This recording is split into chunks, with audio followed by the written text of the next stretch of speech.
All right, 97.7 Outlaw Radio FM listeners, you already know what time it is, and right here, right now, we actually have the legendary East Coast hip-hop legend at that. We got the one and only Percee P right here, live on the line, man. How are you doing this evening?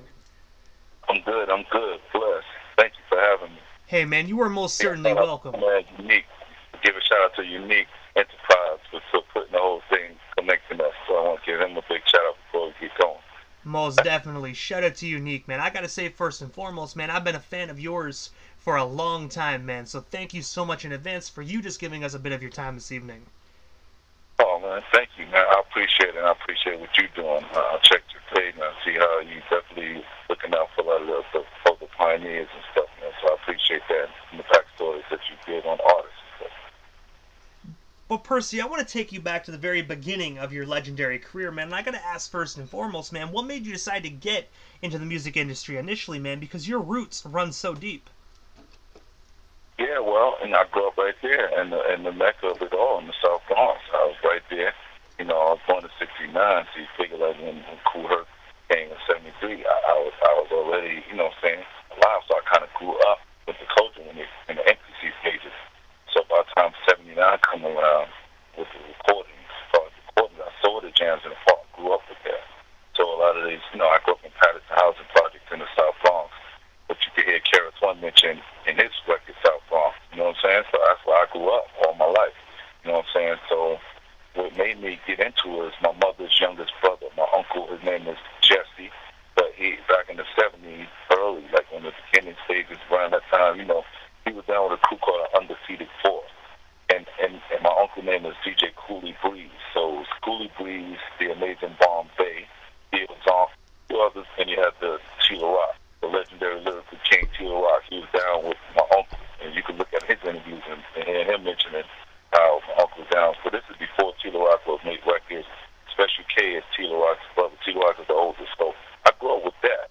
Going to my grandmother's house, 997 Morris Avenue. My grandma Sadie, she passed away years ago, but that's my beginning stages and my own household. My oldest brother is only like 2 years younger than my uncle, so he was at the age where he can kind of be around them. And in my own household, he had turntables and stuff. So I saw that in the jams out in the park jams is everywhere. 18 Park, Patterson houses. You got like 3 on locations in Patterson that they do jams, but 18 Park is the biggest. And that's why I grew up right around that area, right there. I could see it all. And they had Clark Park, just across the street, right on the same block, but right in the corner, there's Clark Park. And there are a lot of legendary photos when you look at a lot of hip-hop images of the early park jams. If you type up Henry Chalfant, who did like the movie Star Wars and stuff like that, like you type up his name and type up Clark Park and G-Man. G-Man is a DJ in a crew called the Brothers Bass.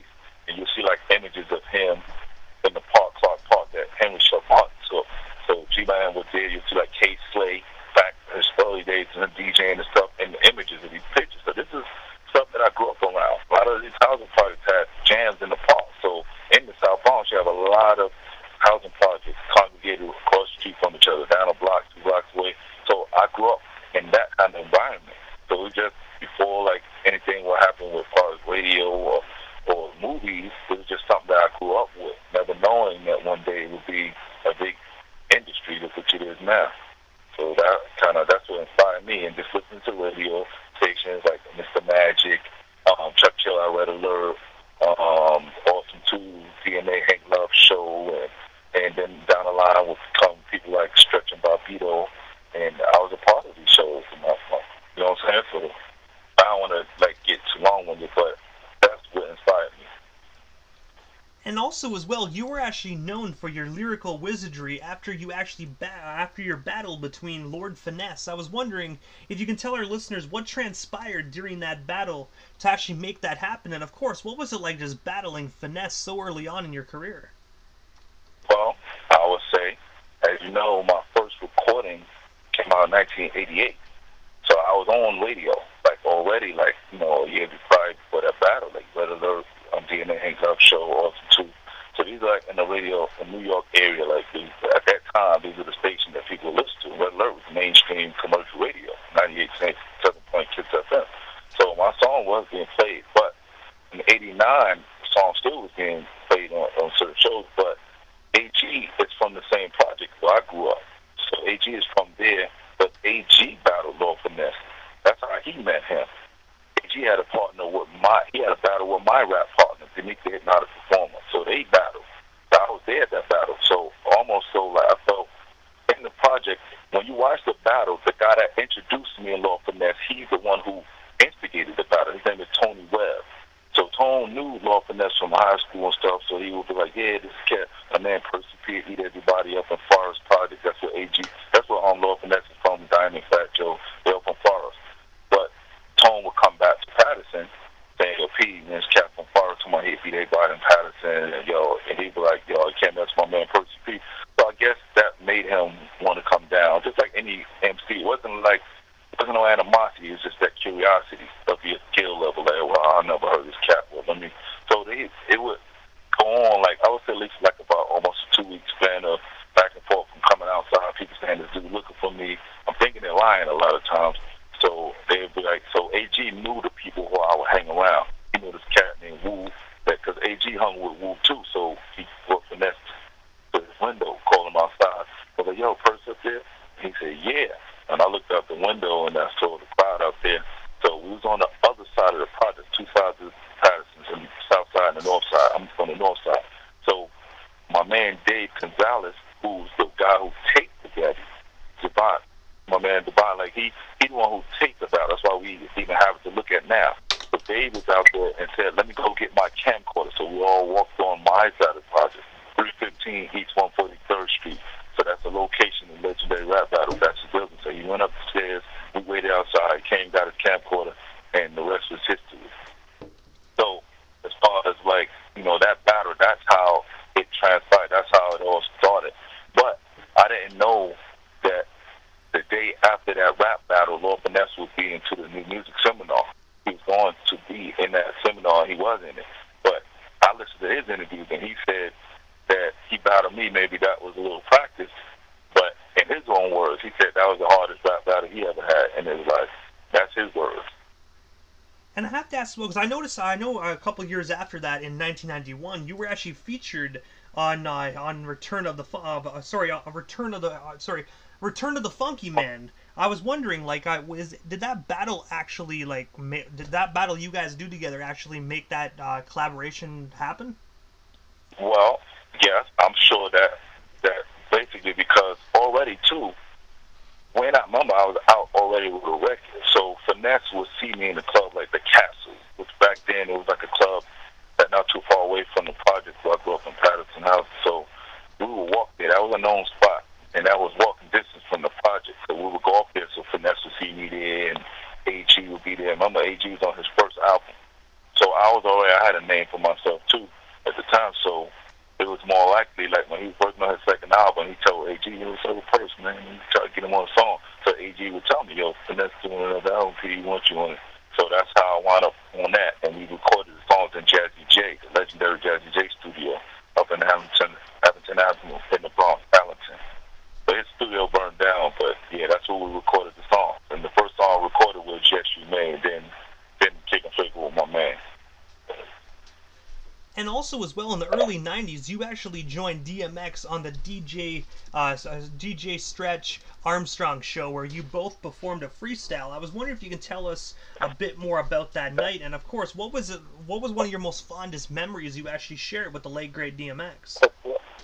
Okay, well, DMX I know from the Castle. Now I'll tell you how I wound up. Remember, we had a record out already. Let the Homicides Begin. That was the song that I had out. Me and my partner Beneath the Hypnotic Performer, and our DJ E. Kim.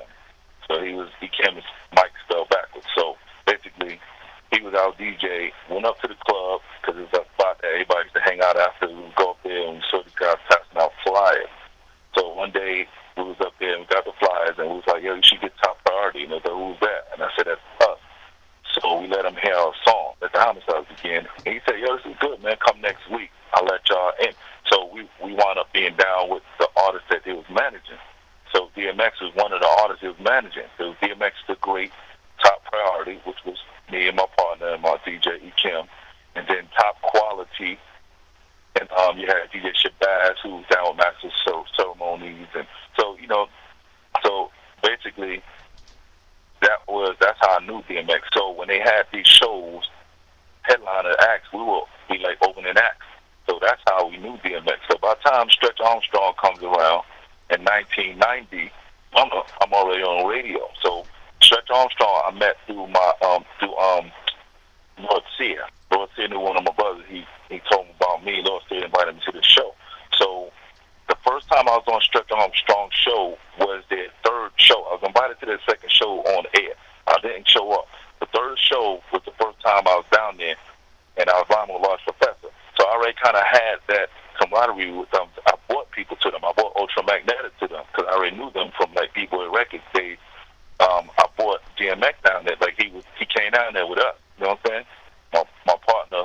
So basically, that's how that went about. But he already known me from the days when hanging in the castle. So that's how that went. But you know what I'm saying? And never known that at that time too, he was like in the Source magazine. He had like an unsigned hype in the Source magazine at the time. But I already had a previous, relationship with him. So that's how he wound up down there with us rhyming. And if you listen to it, it was me rhyming with my rap partner. The full freestyle was me, Denique, DMX, and my man G Salone. It was like four of us rapping.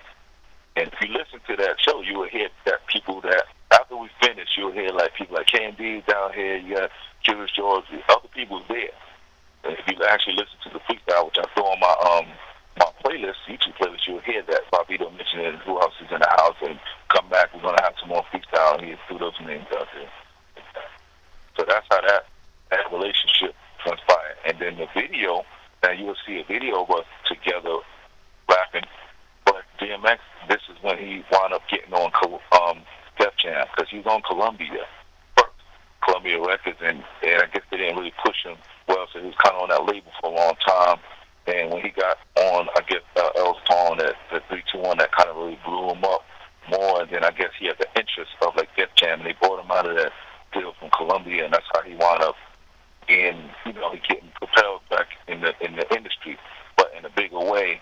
And I already known him. The video show was called Ghetto Videos, which my partner, which my man Sherrod X, he had passed away, but it was his public access TV show, and he had me as one of the people that would hold the show. He'd be like, "Yo, Pete, if you want to ever come down here when you got interviews, I'll let you be a host or interview some of the artists." So I picked and choose who I wanted to interview. So I went down there with DMX, and I known him. His mama, he's growing up now. I know this guy. So when I went down there, that was my way to see him, and and we wanted to do that interview, and we rhymed together and stuff. But that footage now is more known because it's on YouTube. But this was like public access TV show footage. And I gotta say, first and foremost, rest in paradise to the late great DMX, man. I couldn't even believe that he passed away this year, man. Like, it's DMX, man. Like, when I heard that, I was like, nah, man. Like, that's X. Well, I never thought in my lifetime we'd actually have to hear that news. You know what I mean? Yeah. I know he had a lot of love. You know what I'm saying? And he was loved in life. Like, it didn't take him to pass away for people to show appreciation, which happens a lot of times. A lot of artists sometimes don't be fully appreciated until they're not here. But you saw in life, he was admired worldwide. He was still a legend. He made it to that status where a lot of artists will hope and wish to become. You know what I'm saying? On that status, and he did that in life. So he's just greater now. Deaf. So I think it took years because he was on Columbia for a while, and they didn't really push him because his singles, his music, I guess, didn't blow up to their liking, and I guess they kind of shelved him. But he still was blessed. He had that opportunity with LL, and that kind of propelled him. So he did make his legendary status. And also, as well, in the year 1994, yourself and Maestro Fresh West actually collaborated on the song Pray to the East that actually was on the album Now This Kid Can't Be From Canada, man. I was wondering, how did yourself and Maestro get connected? And, of course, what was it like just being in the studio with a northern hip-hop artist? Yeah, and I may say, shout out to Maestro Fresh West, he's a Canadian hip-hop legend. Well, I met him, I don't know if too many people know, but I actually was in a new music seminar in 1990. So I don't know if you heard of that, but that was a big thing, industry thing. But I was in a new music seminar in 1990, and I didn't win, but I was in it. And in the music, like after the battle, people were rapping the hotel lobbies and just big ciphers and stuff going on. And that's how Maestro saw me. He was at the battle, but he saw me in the cipher rhyming, like, yo, you ill, like, now you really can see what I could do. So he just, yo, let me get your number, and I gave him my number. He was like, yeah, I'm from Canada.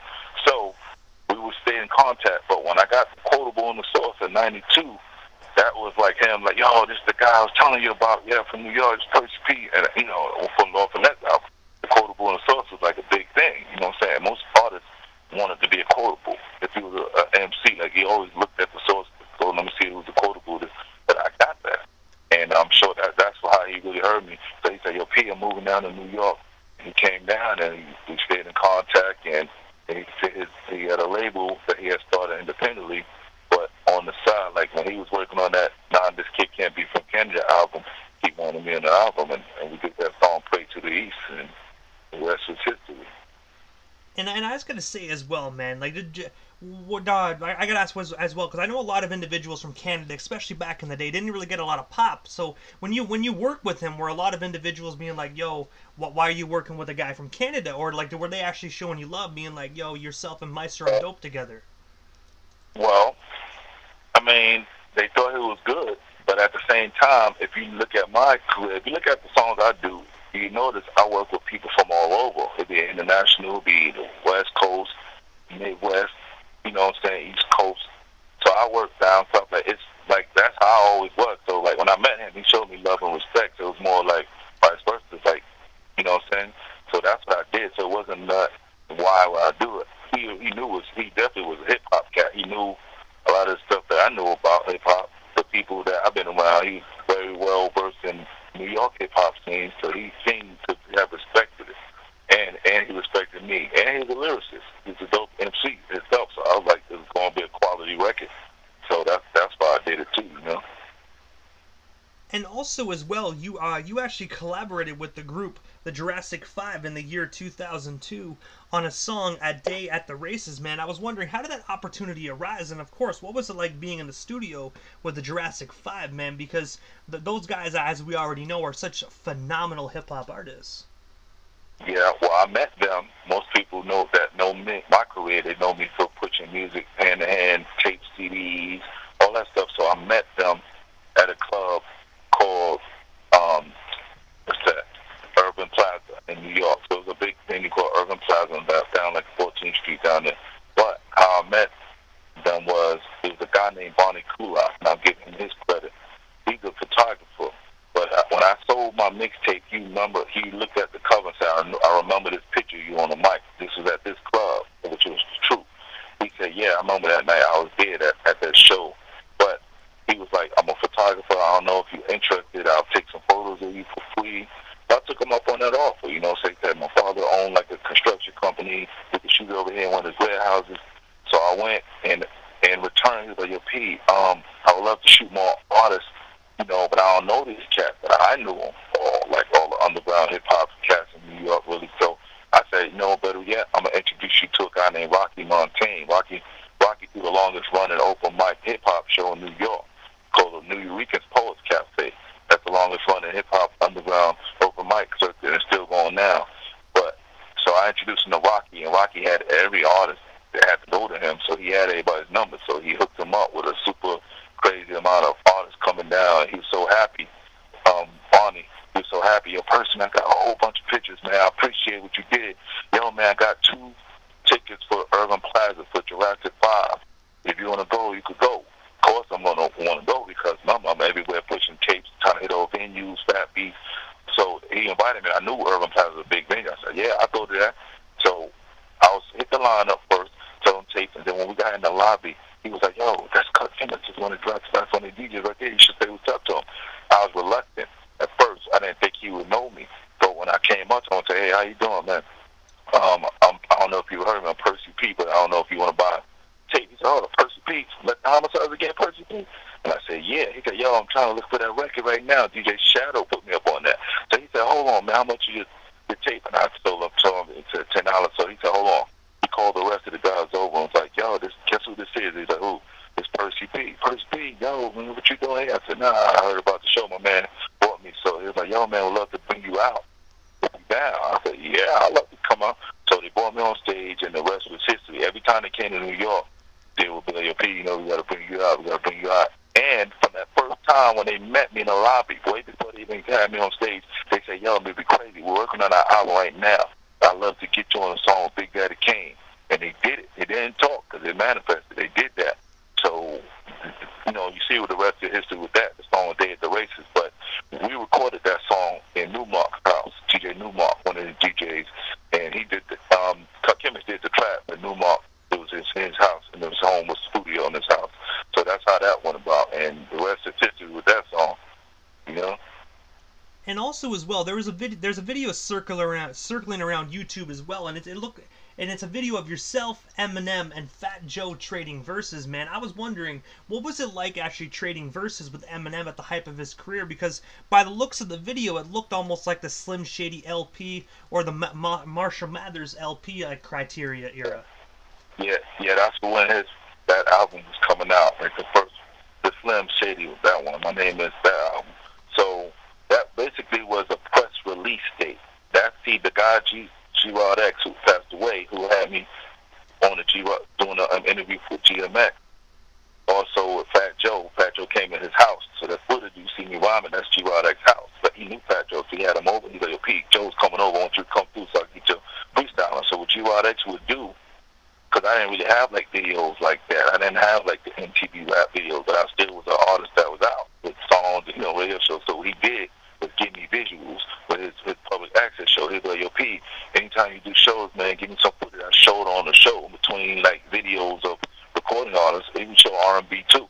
But he was like, I throw you clips of you rhyming or shows, and if you give me footages or drop some other MC, you know, I'll show it. So that's what I did. And basically, Eminem was having a press release date for that album. So every time an artist had a press release date, or different labels, different video shows would just be invited to get their little interview, maybe like a 10-minute slot time. So that's what he asked me, yo, do you want to go to Eminem? I said, yeah, I'll go to that. But he asked me, he said, yo, I want you to bust around with him. He asked him to rhyme and spit something with him so I could show it on the show. So that's what I would do. But so basically, that's while we was in the bathroom. A lot of times we look at the comments, they're like, what they doing in the bathroom. We wasn't in a club. We was actually at the radio. We was at the label at Interscope. So he was already shooting a bunch of interviews in one location. So that was his choice to say, yo, let's just change the location. Let's go in his bathroom and do it. So that's why we went to start off in the store. We walked out and closed it. And then it's like, yo, what's up? We here with Slim City. And that's why we was there. So that's just the back story of why we was at. It wasn't like a club scene or nothing. But also as well, in 2007, you dropped my personal favorite album by you, man, titled Perseverance. I was always wondering, man, what is the story and inspiration behind that amazing album? And of course, is it still out there to be purchased or streamed today? Yeah, well, I met Madlib and Wild Child and Rome's and Wolf and Eagle. I met all of them in New York City. There's footage of all my playlists. My YouTube playlist which is titled Percee P Songs and Features. So if you ever look at that playlist and run through it, you'll see footage from 1999 when I met them in New York City. I met them at a club called the Noun Bar. When I was selling tapes like I would do, just walk around the crowd, and I sold them a tape. They were like, hold on, this is old school. I used to sell, besides myself, I would sell like old school pioneers, tapes like Harlem World, T-Connection tapes, like Flash, Bambaataa, Phil Sonic Force, Cold Crush, you know, all that kind of L Brothers. But those, I had live recordings of this stuff, so people knew that, and the people would buy that. So I approached them with that. And they were like, oh, man, this is the Pioneers. Like, hey, man, yeah, how much? You know, how much? So they was like, yeah, man, we got a show here on this week coming up. They gave me a flyer. I said, I know this is at New York Post Cafe. I come through. Yeah, and I just said, yeah, I'm an artist showing up. They heard me on Percee P. And they're like, Percee P from Uncle Lives? I said, yeah. And it's like, so Wild Child, like, let me go outside, man, get my camcorder. So you'll see footage of when I first met them spitting for them.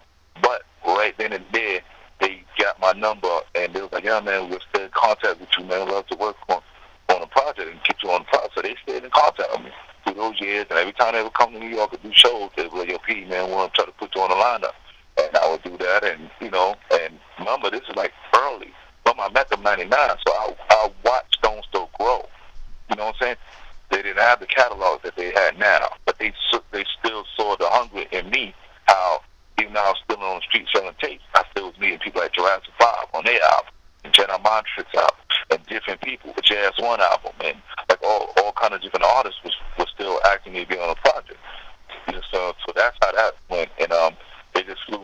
they heard that I was recording there at the races, they was like, yeah, you come out here, because they was already cool with Cut Chemist and the whole J-Pop. They knew that I was coming. So, like 2 days after that, I recorded the song Nick Nap. So they just took advantage of me coming out there and just kind of piggybacked off of that. But yeah, that's how that turned out with Joe Occupy. As far as the Stones still, just met them and they was like, yeah, man, what you doing now? And I said, yeah, I'm still doing my thing. And Madlib was like, yeah, man, I'd love to do a whole album with you. And Wolf and everybody was down with that. You know what I'm saying? So we just basically I had to kind of deal with them because remember they was out as the Loop Pack. They would tour a lot and travel, and I had to wait for them to come back from Madlib to still okay, we're gonna fly you out. Madlib's here in town for a little while so we can record, and then they're gonna go on another tour and have some shows here and there. So I just waited. So it wound up being a remix album because it's taking a while before we get done. So he just on his own, he just started messing with vocals and making other beats to my vocals. So it wound up being 2 albums. You know what I'm saying? Produced by Madlib, but that's the story. You know what I'm saying? And I actually was recording at the studio first called Def Con Studio. That's where I first started recording Perseverance. And over time, I recorded a lot of songs, but over time, Egon was telling me about some guy named Dave Cooley in another part of L.A., which is Eagle Echo Park. No, yeah, I think it's like Echo Park. And he was like, yo, this guy got a studio over here. I said, we're going to re-record the songs. They like the quality of the recordings there. So I wound up having to re-record songs over. And that's what took the album extra longer to come out and stuff. But I'm glad that it was worth the wait. From what I heard, people would be like, I always kind of leave that up to the people to decide. I'm glad that you feel that way too as well, that it was good quality. You know what I'm saying? So that's the backstory. And I never was really in the studio. I never was in the studio with Madlib. But actually, I recorded my songs not in the studio with him. At first, I kind of took it personal because I usually be in studios with the producers. But I learned from MF Doom interviews that his process was the same. Egon would give him tapes, beat CDs, and he'll listen to the beats and pick and choose the one that he wanted to use and just tell Egon, and Egon tell Madlib, yeah, will this beat available? And he said, yeah or no. So that was the same process for me. I would get beats and I would listen. And my rhymes, I actually write lyrics with no music. I write my rhymes and I pick what I think sounds good. And that's how I did it. I just picked this, I'll pick that. This sound like this, go with these rhymes right here. And that's the process, you know? And I gotta say as well, my favorite song off that record will always be Ghetto Rhyme Stories, man. My absolute favorite joint off that entire record. Oh, wow. Well, I'm glad. Well, I know it's kind of harsh, you know what I'm saying? But, yeah, I like the feel of it. Two versions, both versions I like. And even Ono made a version, his own version of it. Changed the title, called The Message. But, yeah, Ono made a good version of that, too. So I actually like 3 versions of that song. But, yeah, it's a deep song. And also as well, right now you are actually selling a 22-track autograph CD limited edition on your Instagram. I was wondering, can you tell our listeners a bit more about that opportunity? And of course, how can they actually go about purchasing themselves a copy if you still have them available today? Oh, yes, I do. I actually still have some. And if they run out, I know I could always make more, but I just said, let me pitch that. Because I just feel like diehard fans want tangible, physical copies of stuff. You know what I'm saying? They don't want to just do the digital thing. I think like a diehard fan, even if they're not playing CDs, I would think a real hardcore fan of hip-hop or enthusiast might want to obtain something like that. As is me, the artist himself, making it. And so that's what I did. So I do have some available, and people could reach out to me on my email, which is Percee308. It's Percee 308 at gmail.com. Percee 308 at gmail.com. Or they could go on my Instagram, Twitter, TikTok. They could just go to those, which is all the real Percee P. TheRealPerceep. The real Percee P. And if you go there, I always post the same thing on each page, Twitter, Instagram, or TikTok, at the real Percee P. And yeah, you can hit me in the DM, and you'll see on my profile my email is there. And you hit me in the DM, and I'll get back to you and make it happen. And it, and it's the PayPal or Cash App, whatever, I'll send it out to you. we do it.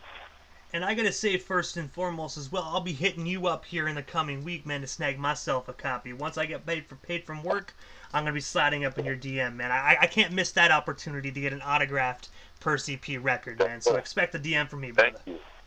Thank you, thank you. And I appreciate all the people, man, throughout the years. I've done this for a long time, and I sold tapes, and then I moved on to CDs. That was my way to preserve my legacy and artistry. Because, too, I didn't wait on, like some artists actually waited for record deals to come, and I didn't know if that would ever happen, even though I made records. But the smartest thing I did was, I'm going to go down to Fat Beat because I was already a regular on shows like Stretch and Barbito. So I knew that a lot of their audience, they always was like, yeah, a lot of these records, yeah, you could get them at Fat Beat. They kept saying that. So I said, I'm going to go down there and pitch my stuff. So that's where I went, and I became a staple. Standing around, people started to know me more visually because, remember, I wasn't an artist that people seen videos of. I was a face. I was a voice to most people that in visual face. The only picture of me really was the quotable, hip-hop quotable, and those in the New York City area that would come to see me live. Those are the people that really saw who I was. But I was a voice for a lot of people for many years. But I've done that, and that's what kept me around. I wound up meeting a lot of artists doing that, like people like Motor Techniques and D-Ways Walls and A$AP Fox and all these people at their early stages or before this making records, they all knew me. Jen, from going to open mics. I had records, so when I came to the open mics, I'm selling my tapes, which was actual recordings. I just compiled stuff just to enlighten and educate people on my history. So I did that, but that was the smart thing I did because that's how I wanted to meet people like Jurassic 5 and JS1. I met JS1 from hanging with Tito Rock. Like I said, Tito Rock was hanging with my brother, so that's how I met JS1. So I have so many stories behind why and who I work with, the backstories on a lot of these people. So, but I appreciate that, and I just thank all the people that never slept on me, that didn't count me out, that supported me. You know what I'm saying? That came when they told me, that gave me a chance to listen to what I had. Some knew who I was already. Some people said, all right, let me listen. And they listened, they heard, or they went up in the store, and they were like, nah, it's Percee P downstairs right there. And they get one of them tapes. And so shout out for all those that really recognize my talent, my history. So when you look at my Instagram, you see I shared that a lot. I shared my history. You know what I'm saying? So that's what I do. And I just promote it because I know everybody wasn't fortunate to be around in the 70s, the 80s, and the 90s. So it's like my way to just put back in the universe where things are from my past. And people might not have known that, but I was like, wow, you're going to start talking about with DMX in 91? Okay, well, Chilla did the song that I did on J-Lib album. And so I just have other people acknowledging me that almost to enlighten people to want to hear them, hear me. You know what I'm saying? Like, wow, this guy, I know he's associated with so many different artists. You know what I'm saying? And let me hear what his story is. And I have a lot to say as far as life in itself. You know what I'm saying? Just going through times and different experiences with different artists. But I definitely an artist with a lot of big stories to tell. And I appreciate you for reaching out to give me a chance to even share that with people.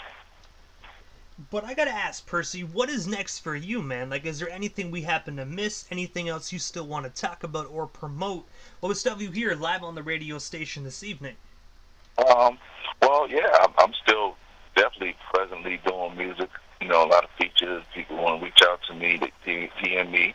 I'm doing that. I mean, I've done some songs. I've recorded a song with like Chino XL. It's not my song, but I'm just saying sometimes people reach out. I've done something with Afro. So look out for these songs that's coming. I just got in contact with a guy from Hilo. You heard of Heliocentrics, right? Oh, most definitely. Okay, well, one of the members reached out to me to do his solo project, so I'll be doing that. And I did a song with MF Doom with Heliocentrics, but so like it's things like that. I'm doing way more, but I'm saying I have stuff. I have solo stuff. I have a lot of features with different people. People out came in track, so like different things like that. So I have stuff. I don't really talk too much, but I just put that out there, letting people know who's listening. I do have stuff in the can. You know what I'm saying? I know a lot of different people, producers. I might not have worked with them yet, but a lot of people do know me. So just when time comes and permits, and I'm just keep doing what I do. I've been doing it for too long to just stop now, you know? And also, Percy, this is the time in the interview, man, that I give a chance for the individual that does slide into the radio station airwaves, just like a chance to give, like, shoutouts to whomever they want to give shoutouts to. But most of all, man, your social media handles. That way our listeners can follow you and stay updated on everything Percee P if they're not already doing so. But we are an old school hip hop station, man, so I already hope they hit that follow button already. Yes. Well, I appreciate all the people, and like I said, they could follow me at The Real Percee P, TheRealPerceeP, The Real Percee P, and that's on Twitter, that's Instagram, that's TikTok. On each one of those profiles, you'll see that my email address, percee308@gmail.com. So they can follow me and reach out, and they even have a YouTube channel. But if you go to YouTube and type out Percee P songs and features, Percee P songs and features, just subscribe to my channel. But if you leave me a comment, I definitely will see that. A notification on my phone, I'll see that, and I can reach out to you if that's the way you choose to reach out to me. I can make that happen. And if they inquiring about music or features, then hit me up, and I'll get back to you, and then we just take it from there. And I gotta say, first and foremost, Percee, thank you so much, man, for just taking the time out of your busy evening and sliding into the radio station airwaves this evening, man. Me personally, I've been a fan of yours for a very long time, man, so I just want to give you your flowers while you're on my station and say thank you so much for making music that not only I had the opportunity to enjoy for my entire life, but also thank you on behalf of all the thousands of listeners that feel the same way as me. Thank you so much for your dope music, and we're looking forward to more, definitely in the future. Well, I appreciate that. I definitely appreciate you for having me on your show and as a guest. And like I said, big shout out to my man Unique Enterprises for hooking that up. Big shout out to my wife, you know what I'm saying, Shanetta Pro. So, look out for her. She got like a eyewear that she's online, so I just picked that up. That's called SeanGlamourGirl.com. So anybody out there that you go on my page, you'll see it. But I appreciate that, and I appreciate you for just reaching out to me, giving me a chance to let people know what I'm up to. Hey, man, you are most certainly welcome. But I gotta say, Percee, thank you so much, and definitely have yourself a wonderful night, man. And hopefully we can make this happen again sometime soon. But for now, we definitely shall talk soon. I'll be sliding in your DM very soon for one of those albums. Thank you. And I encourage the audience, when you go on my social media page like Instagram, you'll see the YouTube playlist there. Feel free to share the music. Feel free. So if you don't have the Instagram, then just go on YouTube, type Percee P songs and features, and share the playlist. There's a lot of history there, and I put it there purposely. So just trying to share that with the people, and hopefully you spread it around and keep the music alive. Thank you very much. I appreciate you. You are most certainly welcome. Again, Percee, thank you so much, man, and definitely have yourself a wonderful night out there in New York City. Yes, sir. All right, brother. You take care of yourself, and much blessings to you. Keep doing a good job. Thank you so much, man, and much blessings to you as well, man. I definitely will try to keep doing a good as job as possible. All right. Thank you so much, Percee.